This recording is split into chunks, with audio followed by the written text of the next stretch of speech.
할렐루야. 우리 힘차게 한번 선포하겠습니다. 우리 두 주먹 불끈 쥐시고 단장하라, 새롭게 하라. 할렐루야. 우리의 삶이 하나님 안에서 늘 새로운 역사가 일어나기를 주님의 이름으로 축복합니다. 사랑하는 성도 여러분, 우리는 지난 주일 저녁부터 수요일 저녁까지 신년 축복 부흥성회를 통해서 많은 은혜를 받았습니다. 여러분, 이번 신년 축복 부흥성의 주제가 무엇이었는지 기억나시나요? 뭐였나요? 예, 축복의 원리였습니다. 축복의 원리. 쉽게 말해서 어떻게 하면 축복된 삶을 살 수 있을 것인가? 어떻게 하면 하나님께서 내려주시는 그 복을 내가 받아들일 수 있을 것인가? 그 원리에 대해서 우리가 7번의 집회를 통해 7가지 말씀을 들었습니다. 여러분, 정말 축복된 삶을 살고 싶으십니까? 하나님께서 예비하신 그 복을 받아 누리기를 원하십니까? 그렇다면 내가 정말 축복된 삶을 살기를 원하고 하나님께서 예비해 주신 그 복을 받아 누리기를 원한다면 우리는 어떻게 해야 됩니까? 나에게 하나님의 복을 가져다 주는 그 축복의 원리가 무엇인지를 배우고 깨닫고 알고 기억하여 그 원리대로 살아가야 된다라는 거예요. 내가 축복은 받고 싶은데 그 원리대로 살지 않는다? 여러분, 앞뒤가 맞지 않는 것 아니겠습니까? 우리 오늘 본문 말씀을 다시 한번 우리 화면을 보이면서 읽어보겠습니다. 시작. 그가 주신 복을 내가 돌이키지 않으리라. 아멘. 여러분, 이 말씀을 보면 먼저 뭐라고 나와 있어요? 내가 축복할 것을 받았으니 라고 말씀하고 있습니다. 이 말씀은 뭐냐? 즉 하나님께서 축복해 주시겠다라는 그 약속의 말씀을 내가 받았다라는 거예요. 하나님이 어떻게 축복해 주실 것인지, 하나님이 무엇을 예비해 주셨는지, 하나님이 축복하실 것을 내가 이미 받았다라는 거예요. 그 약속의 말씀을. 그리고 이어서 뭐라고 말씀하고 있습니까? 그분께서 나에게 주신 복을 내가 돌이키지 않으리라. 할렐루야. 무슨 말씀입니까? 즉 하나님께서 축복하시겠다라는 그 약속의 말씀을 내가 받았는데 이제 그 말씀을 내가 소멸되지 않도록 지키겠다. 돌이키지 않겠다. 이 고백 아니겠습니까? 사랑하는 성도 여러분, 하나님은 이미 저와 여러분들을 향한 놀라운 복을 예비해 놓고 계신 줄 믿으시길 바랍니다. 여러분, 이제 남은 건 뭐냐? 하나님께서 이미 약속하시고 이미 예비해 주신 그 복을 내가 쟁취하느냐 아니면 그것을 놓쳐버리느냐, 이제 이 문제만 남아 있다는 거예요. 하나님이 하실 일들은 다 했습니다. 하나님은 우리들을 축복하시겠다라고 약속하셨고 그 놀라운 축복을 예비해 주셨어요. 하나님이 하실 일들은 다 하셨는데 이제 남은 건 무엇입니까? 저와 여러분들의 일, 내가 할 일이 남았다는 거예요. 내가 그 축복을 쟁취하느냐, 받아들이느냐, 아니면은 그 예배되어 있는 그 모든 축복을 다 그냥 쏟아내고 놓쳐버리느냐, 이제 우리에게 달려있다는 거예요. 우리 다 같이 신명기 11장 26절에서 28절 말씀 함께 읽어보겠습니다. 시작. 내가 오늘 두나니 너희가 만일 내가 오늘 너희에게 명하는 너희의 하나님 여호와의 명령을 들으면 복이 될 것이요, 너희가 만일 너희에게 명령하는 도에서 돌이켜 떠나 너희의 하나님 여호와의 명령을 듣지 아니하고 본래 알지 못하던 다른 신들을 따르면 저주를 받으리라. 아멘. 여러분 보세요. 이미 하나님께서 우리 앞에 뭘 두셨다라는 거예요? 복과 저주를 두셨다라는 거예요. 그러면서 뭐라고 말씀하고 있죠? 우리가 여호와 하나님의 명령을 듣는 것이, 그 말씀대로 살아가는 것이 축복을 쟁취하는 것이고, 여호와 하나님의 말씀을 내가 듣지 아니하고 거부하고 명령을 따르지 않고 듣지 않는 것은 바로 저주를 내가 선택하는 것이나 마찬가지다. 이미 하나님은 우리 앞에 복과 저주를 놔주셨습니다.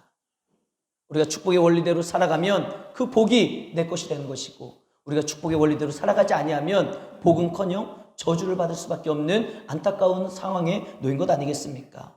그러므로 여러분 모두가 여호와 하나님께서 말씀하신 축복의 원리를 붙잡고 실천함으로 말미암아 저주를 끊어내고 하나님의 복을 풍성히 받아 누리는 모든 성도들이 되시기를 주님의 이름으로 축복합니다. 우리 옆 사람과 인사합시다. 복을 선택합시다. 뒷사람에게 이야기합시다. 복을 붙잡읍시다. 복을 붙잡읍시다. 아멘. 우리 중에는요, 여기 앉아있는 우리 중에는 이번 신년 축복 부흥성에 7번 모든 집회를 참석하신 분들도 계시고요, 부분적으로 참석하신 분들도 계시고, 안타깝게 전혀 참석하지 못하신 분들도 계십니다. 그래서 제가 참 친절한 목사잖아요. 그래서 오늘 그 부흥성회 때 있었던 7번의 집회를 통해 하나님이 이제 우리 강사 목사님을 통해서 말씀해 주신 축복의 원리에 대해서 제가 요약을 해서 간단하게 말씀을 전해드리려고 합니다. 강사 목사님께서 전해주셨던 그 열정, 여러분 얼마나 열심과 열정을 다해 말씀을 전해주셨어요. 여러분들은 잘 모르겠지만 제가 이제 밑에서 말씀을 듣고 이제 예배 마칠 때 올라와 보면 목사님이 얼굴도 크시잖아요. 잘생겼잖아요. 근데 땀을 막 여기 뻘뻘뻘 흘리시는 거예요. 얼마나 열심과 열정으로 전해주셨는지, 그 열심과 열정, 그리고 한 주제를 가지고 말씀 전하실 때 한 40-50분에 걸쳐서 얼마나 풍성하게 그 말씀을 한 가지의 주제를 가지고 전해주셨습니까? 그 목사님의 열정과 그 말씀의 풍성함과 깊이와 그 강사 목사님이 전해주셨던 오리지널 말씀의 감동은 아니겠죠. 아니지만 들으신 분들은요, 복습하는 차원에서 다시 한번 정리하시면서 축복의 원리가 무엇인지 마음에 새기셨으면 좋겠고요. 못 들으신 분들은 제가 강사 목사가 아니니까 좀 부족하겠지만 그래도 여러분들이 집중해서 귀로 들으시고 마음에 새기시고 축복의 원리를 실천하며 살아갈 수 있는 우리 모두가 되기를 주님의 이름으로 축복합니다. 여러분, 첫 번째 축복의 원리가 뭐였냐면 나의 시선을 하나님께 두고 하나님께 집중해야 된다는 거였어요. 그래서 말씀의 제목이 뭐였습니까? 한 장 넘겨주세요. 같이 읽어봅시다. 시작. 영화관이 어두운 이유. 첫 번째 축복의 원리의 말씀 제목이 영화관이 어두운 이유였어요. 여러분, 영화관 가보셨죠? 영화관이 어두운 이유가 무엇입니까? 뭐예요? 그렇죠. 영화관이 캄캄하고 앞에 스크린만 환하게 이제 나오는 이유 뭐예요? 주변에 시선 돌리지 말고 영화에만 집중하고 영화에만 몰두하라는 거예요. 그래서 영화관이 어둡다라는 겁니다. 마찬가지로 우리가 살아가는 이 인생 가운데 때로는 어두움이 찾아옵니다. 우리가 살아가는 삶 가운데 때로는 침체가 찾아와요. 우울함이 찾아올 때도 있고, 심해지면은 그 환경과 상황 가운데 두려움이 찾아올 때가 있다는 거예요. 여러분, 우리의 인생 가운데 어두움이 찾아오고 침체와 두려움이 찾아오는 이유가 무엇입니까? 그때가 바로 하나님께만 집중하라는, 하나님만을 바라보라는 사인이 된다는 거예요. 여러분, 엘리야의 이야기를 기억하십니까? 갈멜산에서 아세라 선지자, 바알 선지자, 이방 선지자 850대 엘리야 한 사람 1로 대결을 했어요. 어떤 대결을 했습니까? 제단을 쌓고 누가 불을 내려주는지 대결해보자. 바알이냐 아세라냐 아니면 여호와냐 한번 대결해보자. 그래서 바알과 아세라를 섬기는 850명의 선지자들이 먼저 그 제단 앞에서 불이 내려올 것을 소망하며 막 별짓을 다 하죠. 막 뱅글뱅글 돌면서 와 하면서 막 아무리 별짓을 다 해도 불이 내려오던가요?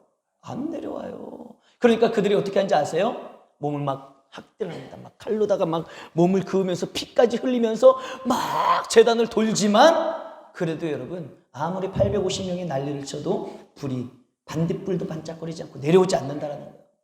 그때 엘리야 선지자가 어떻게 합니까? 야, 비켜. 이제 내 차례야. 그러고 어떻게 해요? 그는 여호와 하나님을 바라보는 거예요. 여호와 하나님을 바라보며 하나님 앞에 기도했을 때 여호와께서 그 제단에 불을 내리시고 모든 또랑의 물들을 싹 다 살라버리시고 마르게 하시고 하나님의 놀라운 기적과 역사의 불이 내려온 것 아니겠습니까? 그래서 엘리야가 이겼어요. 850대 1로 대결을 해서 이겼습니다. 그래서 그 850명의 이방 선지자들을 싹 다 댕강 다 죽여버리는 것 아니겠어요? 그때 이세벨이라는 아합 왕의 아내가 이 소식을 듣고 화가 났어요. 네가 감히 뭔데 우리 아세라 신을 섬기고 바알 신을 섬기는 선지자들 네가 뭔데 죽여? 화가 나가지고 이세벨이 뭐라고 이야기합니까? 엘리야, 너 잘 들어. 내일이면 너도 저들 중에 한 사람처럼 죽게 될 거야. 내가 너를 반드시 죽이고 말 것이다. 이 이야기를 통보했습니다. 여러분, 그때 엘리야가 어떻게 됐는지 아세요?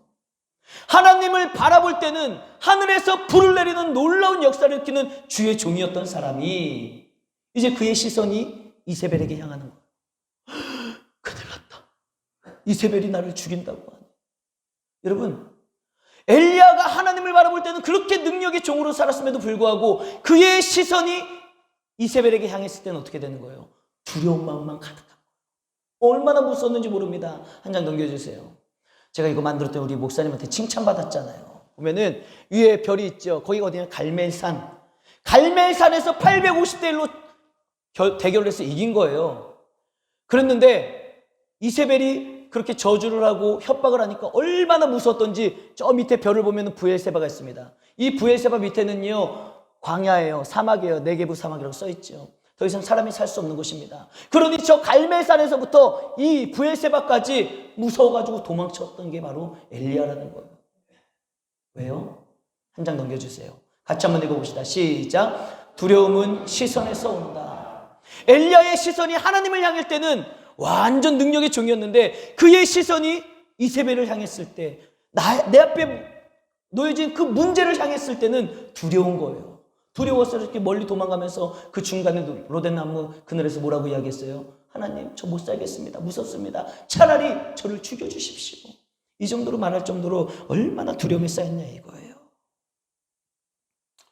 여러분, 하나님을 바라볼 때는 능력의 종으로 살 수 있었지만 그의 시선이 이세벨을 향하고 그의 귀가 이세벨의 이야기를 들을 때는 두려움에 사로잡힐 수밖에 없었던, 공포에 빠질 수밖에 없었던, 두려움에 좌절할 수밖에 없었던 엘리야의 모습을 우리가 기억했으면 좋겠습니다. 그런데 그 반면에 다윗을 보십시오. 다윗은 시편 3편을 통해서 이렇게 고백합니다. 여호와여, 나의 대적이 어찌 그리 많은지요. 일어나서 나를 치려는 사람들이 사방에 널려 있습니다. 그리고 많은 사람들이 나를 대적하면서 뭐라고 이야기하는지 아십니까? 나는 여호와 하나님께 구원을 받지 못한다고 버림받은 사람이라고 이야기를 하고 있습니다. 여러분, 얼마나 괴로운 상황이에요. 다윗의 상황을 보십시오. 모든 대적들이 일어나서 다윗을 죽이려고 하고 치려고 하고 많은 사람들이 말하는 거예요. 너는 구원받지 못해. 하나님이 너를 떠났어. 여러분, 얼마나 힘들고 어려운 외로운 상황에 놓였냐 이겁니다. 그럼에도 불구하고 다윗의 시선이 어디에 가 있는지 아십니까? 우리 다 같이 시편 3편 3절과 5절 말씀 우리 힘차게 읽어보겠습니다. 시작. 영광이시오 나의 머리를 드시는 자신이다. 내가 나의 목소리로 여호와께, 같이 읽읍시다. 시작. 내가 나의 목소리로 여호와께 부르짖으니 그의 성산에서 응답하시는도다. 내가 누워 자고 깨었으니 여호와께서 나를 붙드심이로다. 아멘. 할렐루야. 여러분, 다윗을 보세요. 다윗의 시선은요, 주님이 나의 방패가 되십니다. 주님이 나의 머리를 드시는, 나를 일으켜 세워주시는 분이십니다.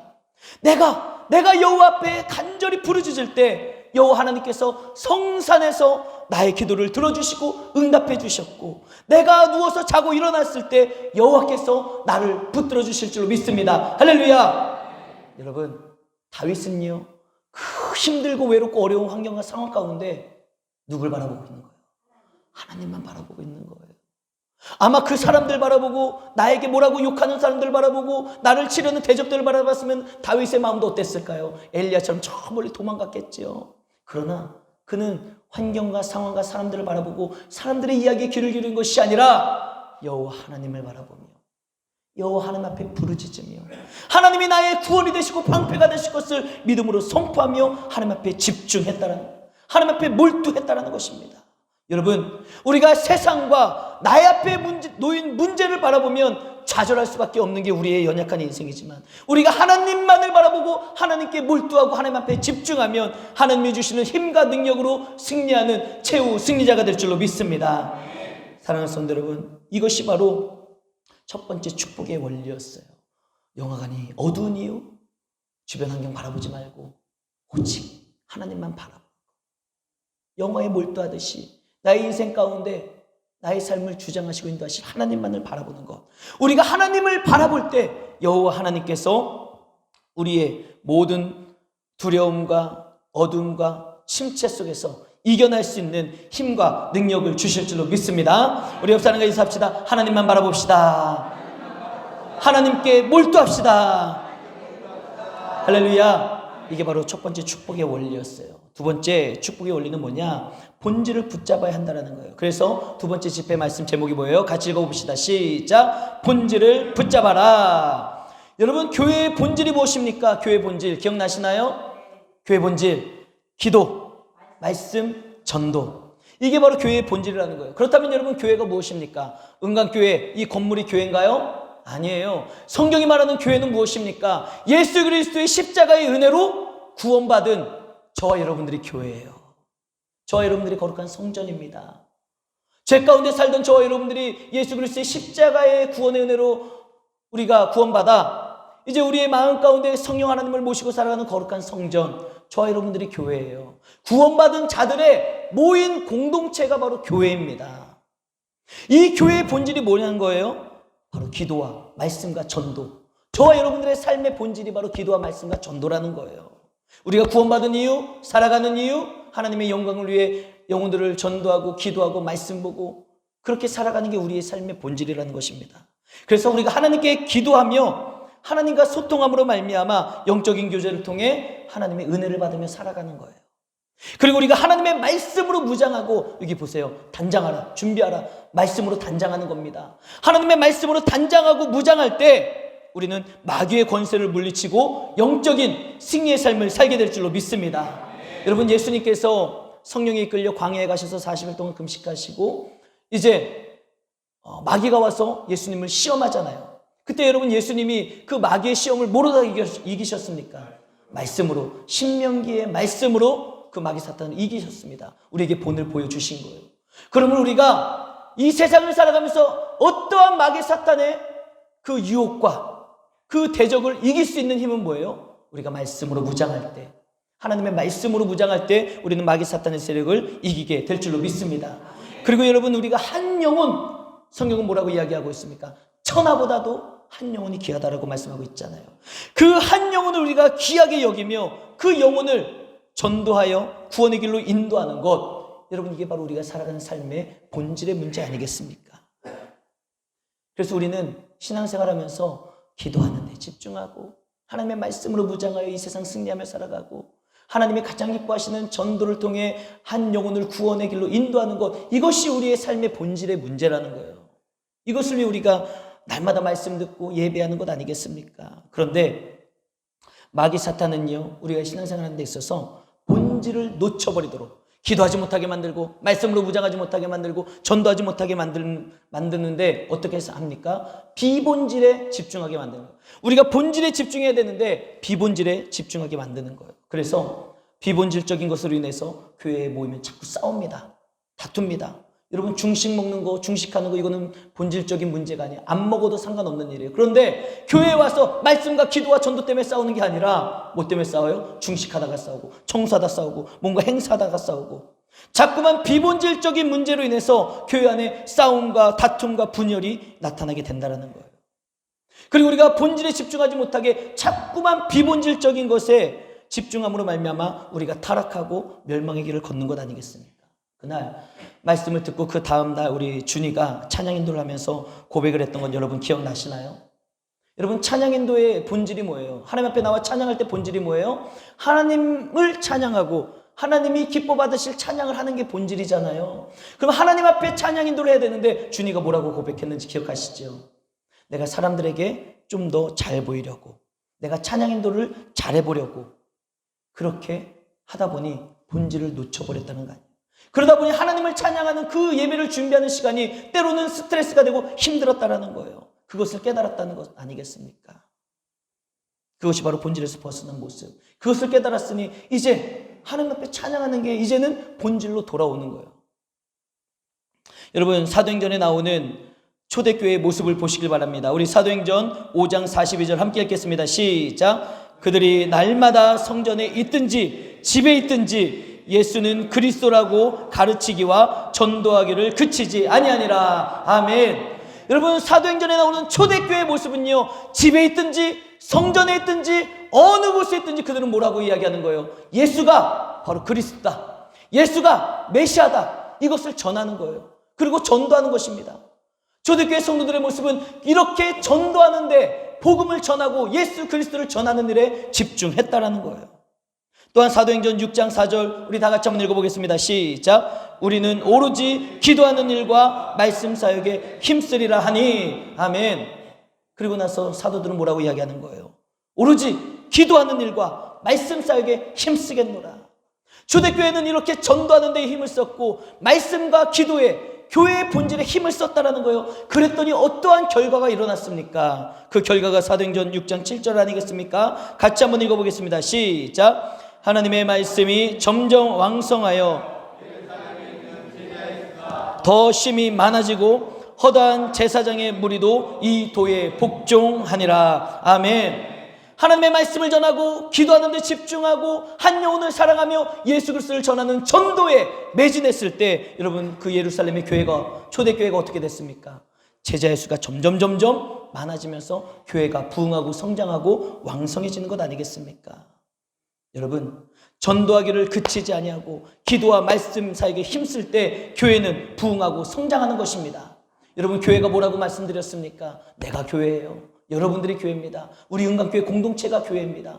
그러므로 우리 모두가 기도와 말씀과 전도에 힘을 쓰고 집중하며 살아가면 우리 은강교회가 부흥하고 성장하는 것 플러스 여러분 한 사람 한 사람의 개인의 인생이 부흥하고 성장하고 복된 삶을 누리는 은혜가 있게 될 줄로 믿습니다. 점점 흥해지는 거예요. 점점 흥해지는 겁니다. 사랑하는 성도 여러분, 말씀과 기도와 전도라는 교회의 본질에 집중하는 성도가 되셔서 하나님의 축복을 받아 누리는 삶을 누리는 저와 여러분 모두가 되시기를 주님의 이름으로 축복합니다. 우리 옆 사람과 인사합시다. 교회의 본질에 집중합시다. 교회의 본질에 집중합시다. 이게 바로 축복의 원리 두 번째였고요. 세 번째 축복의 원리는 무엇입니까? 우리 한번 같이 읽어보겠습니다. 시작. 힘들 때 아버지를 부르세요. 할렐루야. 여러분, 세 번째 축복의 원리는 내가 힘들고 지칠 때 누구를 찾아야 되는 거예요? 하나님 아버지를 부르고 하나님 아버지를 찾는 게 축복의 길이라는 것입니다. 다윗은 힘들 때 하나님을 불렀어요. 어려웠을 때, 외로울 때 하나님을 불렀습니다. 사울왕에게 쫓길 때, 압살롬, 다윗 그 자신의 아들에게도 쫓길 때, 반란을 일으켰을 때 여러분 얼마나 힘들고 외롭고 어려웠겠습니까? 그때 다윗은요, 하나님만 부르고 하나님만 찾는 거예요. 사울왕에게 쫓길 때, 그 수십 년 동안 사울왕에게 쫓길 때, 여러분 이걸 아셔야 돼요. 내가 그냥 한 번 힘들고 어렵다고 한 번 하나님 부르고 땡이 아닙니다. 다윗이 우리에게 보여주는 것은 뭐예요? 그 수십 년 동안 사울왕에게 쫓길 때 그는 한시도 믿음을 놓지 않고 마음을 놓지 않고 계속해서 끊임없이 여호와 하나님만을 바라봤다는 거예요. 이게 믿음의 끈기 아니겠습니까? 믿음의 끈기. 여러분들의 삶 가운데 믿음의 끈기가 있기를 주님의 이름으로 축복합니다. 한 번 했다고 해서 안 된다고 그게 아니에요. 다윗의 인생 가운데 그 수십 년 동안 계속해서 사울왕이 쫓아다니며 죽이려고 했을 때 힘들고 어려운 매일매일의 삶을 살아가면서 다윗은 그럼에도 불구하고 끈기를 가지고 끝까지 믿음을 가지고 오직 여호와 하나님만을 바라보는 믿음으로 살았을 때 최후 승리자가 된 줄 믿으시길 바랍니다. 여러분, 찬송가 620장 우리 일여전도회 회원들이 특송했던 거죠. 거기에 보면은 가사에 뭐가 나와 있습니까? 최후 승리를 믿노라. 여러분, 우리는 과정도 중요하지만 우리는 최후 승리자가 돼야 돼요. 그러면 그 과정 가운데 끊임없이 하나님만을 바라보는, 여호와 하나님만을 바라보는 믿음의 삶이 있어야 될 줄로 믿습니다. 시편 27편 우리 10절 말씀 다 같이 한번 읽어보겠습니다. 시작. 내 부모는 나를 버렸으나 여호와는 나를 영접하시리다. 아멘. 여러분, 아무래도 다윗은 어렸을 때 부모님의 사랑을 충분히 받지 못했던 모양입니다. 우리 목사님께서 이렇게 말씀해 주셨죠. 사실 우리가 그런데요, 이 땅에서 태어나서 살아가면서 여러분 가장 의지하게 되는 분들이 누굴까요? 바로 부모님이에요. 어렸을 때 응애하고 태어나면서 가장 의지하는 분은 부모밖에 없습니다. 그런데 내가 그렇게 의지하는 부모님도 때로는 오히려 나에게 상처가 될 수도 있는 것이고요. 아무리 부모님의 사랑을 내가 받고 자란다 할지라도 부모님의 사랑과 보살핌은 여러분 영원할 수가 없는 것입니다. 영원한 것은 없어요. 강사 목사님이 이런 예화를 말씀하셨죠. 여러분 연날리기 해보셨죠? 제가 이래봬도 서령초등학교 연날리기 대회 전교 1등 출신입니다. 제가 진짜 1등 했어요. 연을 잘 날립니다. 연 날려보셔서 아시잖아요. 바람이 막 불면은 막 줄을 풀르면 가다가 탁 스톱해가지고 줄을 탁 당기면 어떻게 돼요? 연이 착착착 하면서 더 높이 더 멀리 날아가잖아요. 여러분 그 연이 높이 멀리 날아갈 수 있는 것은 뭐에 있어요? 이 끈에 있는 거예요. 끈을 당기고 풀어줬다 당기면 연은 더 높이 멀리 날아가게 돼 있습니다. 그런데 그 연이 그렇게 잘 날던 연이 갑자기 끈이 탁 끊어져 버리고 잘라져 버리면 어떻게 돼요? 그냥 그 연은요 그냥 땅에 떨어져 버리고 마는 거예요. 그래서 우리의 인생을 연으로 표현해 보자면, 우리의 인생이 연이라면 우리는 나의 인생이 더 높이 더 멀리 날아가기를 소원하는 마음으로 나를 높이 날려줄 수 있는, 나를 높이 멀리 세워줄 수 있는 끈을 자꾸만 찾잖아요. 그 끈을 우리는 때로는 물질이라고 생각합니다. 내가 돈을 많이 벌면 그 물질이 나의 인생을 높이 멀리 날게 해줄 것이다. 때로는 명예를 생각하지요. 내가 명예를 얻으면 나를 높이 날려주겠지. 때로는 인맥, 사람들이 우리의 끈이라고 생각을 합니다. 내가 사람들을 많이 알고 그 인맥이 나를 높이 날려주지 않겠어? 나를 멀리 가게 해주지 않겠어? 그러나 여러분, 이 세상의 그 어떤 것도 우리를 영원히 날려주고 영원히 높여줄 수 있는 끈이 될 수 없다라는 거예요. 오직 여호와 하나님 한 분만이 우리의 끈이 되시는 줄 믿으시길 바랍니다. 여러분 다윗의 고백을 보십시오. 내 부모는 나를 버렸으나, 그렇게 나의 끈이 될 수 있고 그렇게 우리가 인생 가운데 가장 믿고 의지할 수 있는 부모조차도 내 끈이 안 된다는 거예요. 나를 버렸다는 것입니다. 그러나 이어서 뭐라고 이야기하고 있습니까? 여호와는 나를 영접하시리라.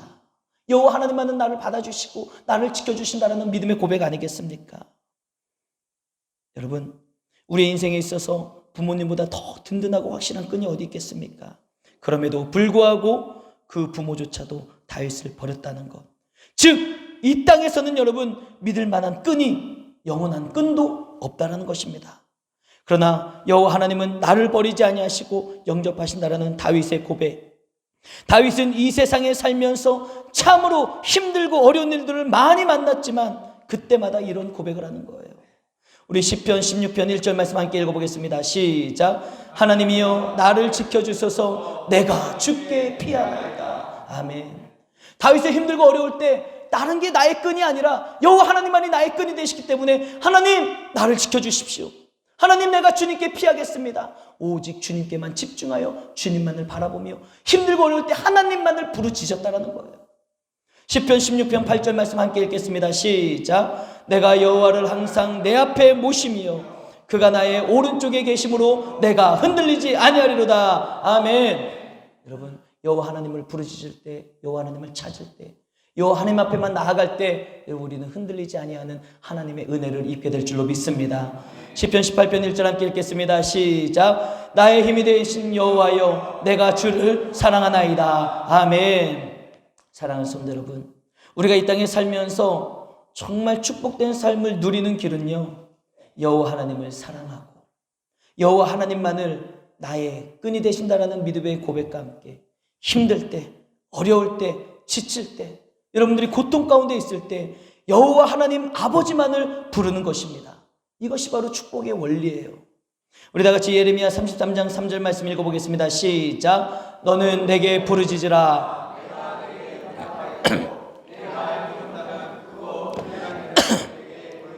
아멘. 여러분, 우리 하나님께서 뭐라고 말씀하셨어요? 너는 내게 부르짖으라. 그러면 내가 너에게 응답할 것이고 네가 알지 못하는 크고 비밀한 일들을 내가 반드시 너에게 보여주리라. 하나님은 이미 서론에서 말씀드린 것처럼 다 예비해 놓으셨습니다. 다 약속해 놓으셨다라는 거예요. 이제 남은 건 우리가 그 하나님의 축복을 쟁취할 수 있도록 부르짖고 하나님을 찾고 하나님만을 간절히 바라는 우리 믿음의 행위가 필요하다는 것입니다. 사랑하는 성도 여러분, 하나님 아버지만을 부르는 것이 축복의 원리라는 것을 잊지 마시고, 여러분들이 힘들고 어렵고 지칠 때 하나님만 부르는, 하나님 앞에만 서는 우리 모든 성도들 되시기를 주님의 이름으로 축복합니다. 네 번째 집회 시간에는요, 사울의 집과 다윗의 집을 말씀으로 비교하시면서 점점 커가는 교회가 되어야 된다라고 말씀을 전해주셨죠. 우리 한번 제목 읽어보겠습니다. 시작. 점점 커가는 교회. 우리 사무엘하 3장 1절 우리 다 같이 읽어보겠습니다. 시작. 사울의 집과 다윗의 집 사이에 전쟁이 오래매 다윗은 점점 강하여 가고 사울의 집은 점점 약하여 가니라. 아멘. 여러분 기억나십니까? 사울의 집이 왜 점점 망해갔는지. 당시 상황을 보면 사울이 전쟁에서 죽자 아브넬이라는 군대 사령관이 이제 이스라엘의 11개 지파를 모아서 사울의 아들 이스보셋을 왕으로 추대하게 됩니다. 그리고 이스라엘의 12지파 중에 단 하나의 지파, 유다 지파만이 다윗을 왕으로 추대해요. 여러분 그럼 한번 생각해 보십시오. 11개의 지파가 모여서 사울의 아들 이스보셋을 왕으로 세웠어요. 그 11개 지파가 사울의 집안이 세겠습니까? 아니면 유다 지파 한 지파가 다윗을 왕으로 세웠는데 이 한 개의 지파가 세겠습니까? 누가 더 셀 것 같아요? 당연히 상식적으로 보면은 11개의 지파가 당연히 더 세지요. 어떻게 11대 1로 싸우는데 하나가 되겠냐 이거예요. 당연히 사울의 집안이 그 이스보셋이 셀 겁니다. 그런데 오늘 성경을 보면 뭐라고 나와 있습니까? 사울의 집과 다윗의 집 사이에 점점 전쟁이 길어지는 거예요. 전쟁이 오래되니 어떤 일이 벌어집니까? 다윗의 집은 점점 강해지고 사울의 집은 점점 약해졌다라는 것입니다. 그렇다면 사울의 집이 점점 약해지며 망해지는 이유가 있을 것이고 다윗의 집안이 점점 강해지며 잘 되는 이유가 있는 것 아니겠습니까? 그 이유에 대해서 우리 목사님이 말씀을 주셨잖아요. 아브넬이 11개의 지파를 모아 왕으로 세울 정도니 여러분 그 이스라엘 11개 지파의 왕은 사울의 아들 이스보셋이었지만 실제 권력은 누가 가지고 있었어요? 아브넬이 가지고 있었죠. 군사령관 아브넬이 가지고 있었습니다. 왜요? 그 아브넬이 11개 지파를 모아서 사울의 아들 이스보셋을 왕으로 세웠으니까.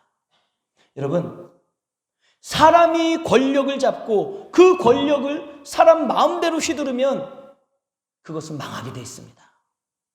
아브넬은요 그 권력을 잡고 교만해졌어요. 내 위에 왕이 있었지만 자신은 오히려 그 왕 위에 있었다라는 거예요. 여러분 사실 그 왕이 누가 계셔야 돼요? 하나님이 계셔야 되는 거예요. 그런데 아브넬은 자기가 왕보다도 하나님보다도 더 높았습니다. 자기가 권세를 잡고 자기 마음대로 그 권세를 막 흔들면서 살아가는 거예요. 그러한 아브넬의 인생의 말로가 뭔지 아십니까? 그의 끝은요 비참하게 그냥 한순간 죽어버리고 마는 거예요. 끝나고 맙니다. 그리고 이스라엘 11개 지파의 왕이 된 이스보셋 역시 얼마나 인간적인 생각이 가득했는지 몰라요. 자신을 왕으로 세운 아브넬을 성경에 보면 두려워했다라고 이야기합니다. 여러분 이스보셋이 두려워야 될 분은 누구예요? 여호와 하나님이신 거예요.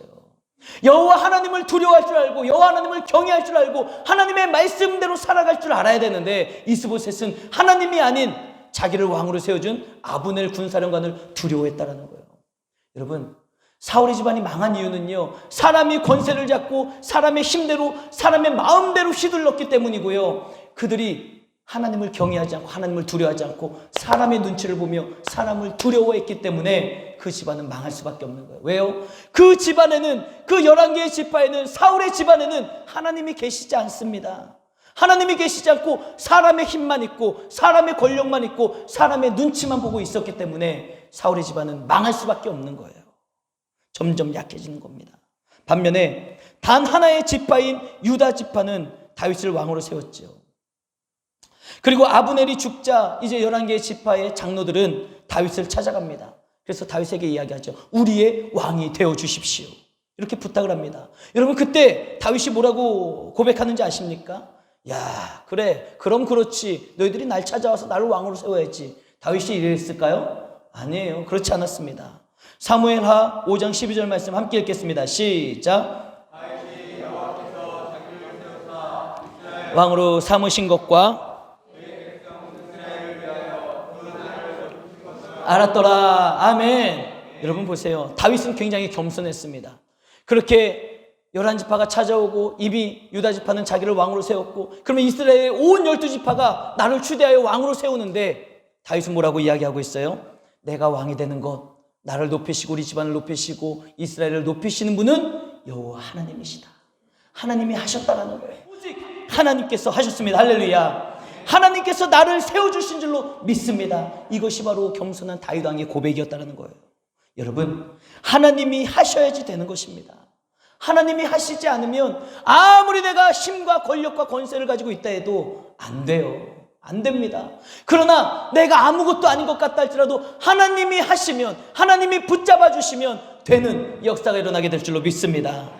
우리 다 같이 잠언 3장 6절 말씀 우리 함께 읽어보겠습니다. 시작. 너는 범사의 그를 인정하라. 그리하면 내 길을 지도하시리라. 아멘. 여러분, 뭐라고 이야기하고 있어요? 너는 범사의 모든 일에 있어서 그를, 여호와 하나님을 인정하라. 모든 일에 있어서 작은 것이라 할지라도 하나님 감사합니다. 하나님이 하셨습니다. 이게 범사의 그를 인정하는 것 아니겠습니까? 우리가 범사의 모든 일에 하나님을 인정하고 하나님을 높여드리고 하나님 앞에 영광된 삶을 살아가면 뭐라고 나와 있어요? 그리하면 내 길을 지도하시리라. 내가 여호와 하나님을 인정하고 높여드리고 여호와 하나님 앞에서 살아가면 하나님께서 그런 저와 여러분들을 지도해 주시는 거예요. 일로 가라, 저리로 가라, 하지 말아라, 올라가라, 내려가라. 여러분, 그게 축복 아니겠어요? 그게 축복 아니겠습니까? 여러분, 잊지 마십시오. 사울의 집은 사람이 권세를 잡고 사람을 두려워하는 인본주의로 살았기 때문에 그 가정은 망한 거예요. 그러나 다윗의 집은 겸손하게 하나님께서 하신 일임을 인정하며 하나님을 높여드리는 삶을 살았기 때문에 그 가정은 점점 강해지고 축복의 삶을 누리게 된 것 아니겠습니까? 여러분들의 삶이 여호와 하나님을 범사에 인정할 때 그분께서 우리의 삶을 축복의 길로 인도해 주실 줄로 믿습니다. 우리 한 장만 넘겨주세요. 오늘은 축복의 원리 7가지 중에 4가지 원리만 할 겁니다. 그리고 나머지 3가지 원리는 다음 주에 이어서 할 거예요. 제가 설교를 다 준비하고 났더니 원고가 11장이 넘는 거예요. 이거 다 안 되겠다. 생각해 보세요. 목사님이 1시간에 1가지 주제를 갖고 전하실 때 막 40, 50분에 걸쳐서 10변을 토해 전해주셨는데 그걸 어떻게 7개를 1시간에 그걸 다 할 수 있겠습니까? 그래서 오늘은 이렇게 4가지만, 영화관이 어두운 이유 뭐예요? 하나님께 집중하라.